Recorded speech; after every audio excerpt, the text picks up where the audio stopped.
Hello everyone, welcome back to my another daily vlog. আজকে আমি আমার একটা কর্মব্যস্ত দিনের ব্লগ শেয়ার করছি। আশা করছি যে যেখান থেকে দেখছেন সবাই ভালো আছেন, সুস্থ আছেন। আজকে আবারও একটা নতুন ভ্লগ নিয়ে চলে আসলাম আপনাদের সাথে। আশা করছি আপনাদের সবার ভালো লাগবে। আমি জয়া।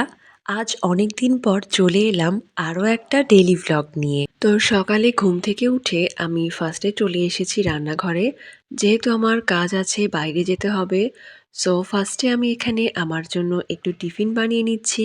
আর টিফিনে খুবই সিম্পল, একটু ভাবলাম ভাত ভাজি করে নেই। আসলে আমাকে অনেক সকালে বাসা থেকে বের হতে হয়। অত সকালে খুব একটা হেভি কিছু খেয়েও বের হওয়া যায় না। তো আমি ট্রাই করি টিফিনটা একটু হেভি নেওয়ার, যাতে করে এটা খেয়ে বেশ অনেকটা সময় থাকতে পারি।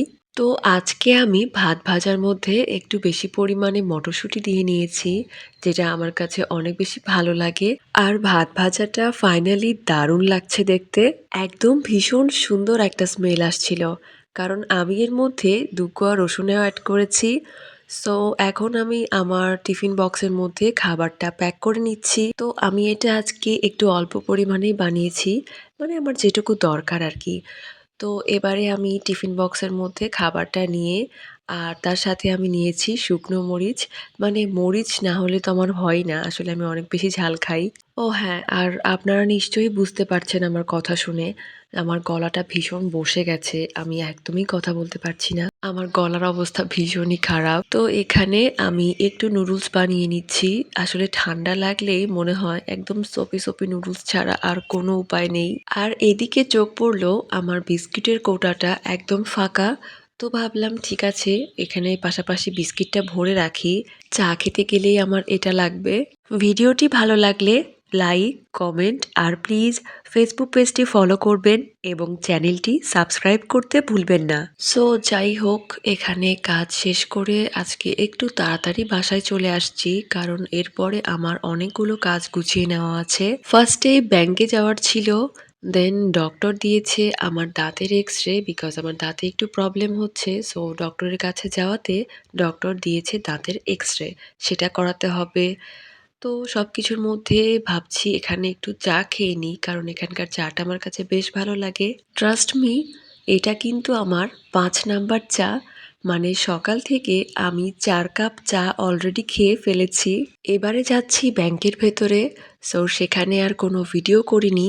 তো ব্যাংকের কাজ শেষ করে ব্যাংক থেকে বের হয়ে পড়েছি। আর এখন আমরা যাচ্ছি রবি কাস্টমার কেয়ারে, কারণ আমার রবি সিমটাতে একটু প্রবলেম হচ্ছে। টাকা ভরলেই টাকা কেটে নিচ্ছে। তো এইজন্য ভাবলাম ওদের কাস্টমার কেয়ারে একটু যোগাযোগ করি। তো যাই হোক, কথা বলতে বলতে চলে আসছি আমি কাস্টমার কেয়ারে। এই যে পাশাপাশি ২ টো কাস্টমার কেয়ার, একটা এয়ারটেল কাস্টমার কেয়ার আর একটা রবি কাস্টমার কেয়ার। তো ফাইনালি আমি এখন বাসায় চলে এসেছি। আর বাসায় এসে ফার্স্টে আমি আগে শাওয়ার নিয়ে নিয়েছি। এখন কিন্তু বাহিরে বেশ গরম পড়ে গিয়েছে। সো সারাটা দুপুর বাহিরে আজকে ঘুরতে হয়েছে। ভীষণ টায়ার্ড লাগছে। আর শাওয়ার নিয়ে ফার্স্টে আমি যে কাজটা করি সেটা হচ্ছে ফেসে একটু ময়েশ্চারাইজার এপ্লাই করে নিই। আর লিপে একটু লিপ বাম লাগিয়ে নিয়েছি, চুলটা আঁচড়ে নিয়েছি। ও হ্যাঁ, এখন আমি একটু খাওয়া-দাওয়া করব। খাওয়া-দাওয়া করে ভাবছি একটু রেস্ট নিয়ে নেব। কারণ আজকে অনেক ঘোরাঘুরি করতে হয়েছে। তো ভিউয়ার্স, আজকে তাহলে এই পর্যন্তই থাক। তো আশা করছি আজকের ভ্লগটা আপনাদের ভালোই লাগবে। কেমন লাগলো অবশ্যই কমেন্ট করে জানাবেন। তো নেক্সটে আবারও নতুন কোনো ভ্লগ নিয়ে চলে আসব। সবাই সেই পর্যন্ত ভালো থাকবেন, সুস্থ থাকবেন। টাটা!